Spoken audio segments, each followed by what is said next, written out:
The Darkness at Thunder Mountain, Chapter 7. Weston was gripping the axe with both hands. Shh, Lacie, maybe they'll go away. But they didn't. The creaking from the door being forced open was deafening. The deep, stomping sound of heavy boots coming up the stairs into the bus was even worse. As the boots stomped, Weston's grip on the axe tightened. Howdy there, hollered a man's voice. Is this here bus heading north? I'm heading north and was looking for a ride. Weston and Lacie looked at each other in wonder.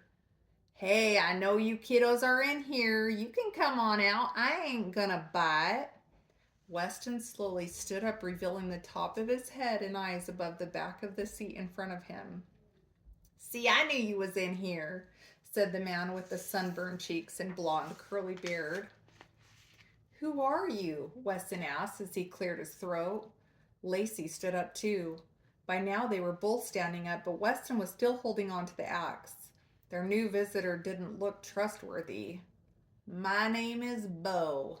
He cleaned his teeth with a sucking sound as he wiped his tongue along with his top teeth. Is this your bus? Weston asked.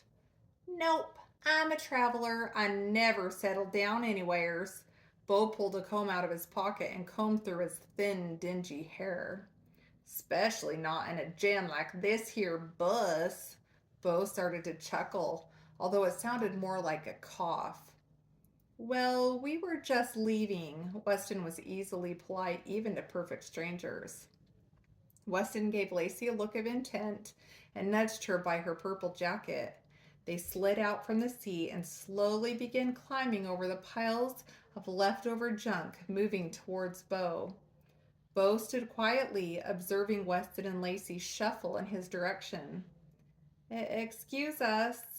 Weston continued his pursuit of the bus door while staring at the ground. Lacie stared straight into Beau's chapped face. His eyes were dark and his nostrils flared outward. His natural expression seemed angry.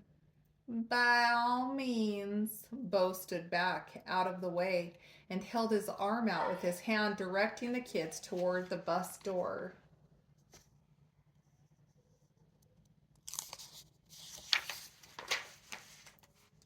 As Weston passed Beau, he could smell his body odor.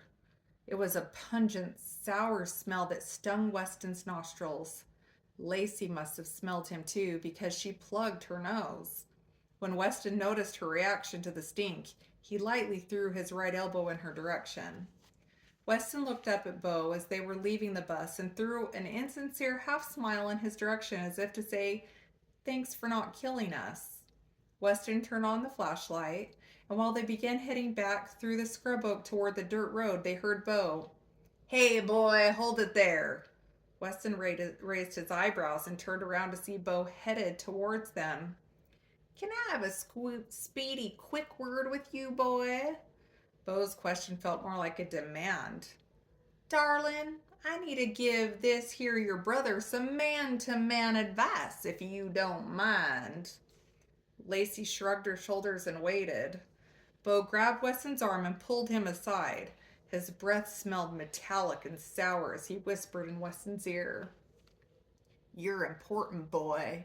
You've been given a big job and your lil snobby sister is dragging you down. You need to let her be. I can see how she is with all her little questions and snotty comebacks. Girls like that need to be taught a lesson. Leave her. You don't need her dragging you down, boy. If you leave her, then you'll be able to find your mom and dad. You'll be running faster. She there drinking all your water, boy. Drop her like a can of trash. My sister's not trash. Weston was angry at the implication, but couldn't sound angry. He was afraid. Well, suit yourself then. Beau threw his grimy hands in the air and glared at Weston with his piercing black eyes. Weston turned around toward Lacie and grabbed her by the arm, leading her toward the dirt road. Beau continued staring as they walked away until he hollered, Bye, Weston boy. I'll be watching you. The hair on Weston's neck stood up. He'd never told Beau his name.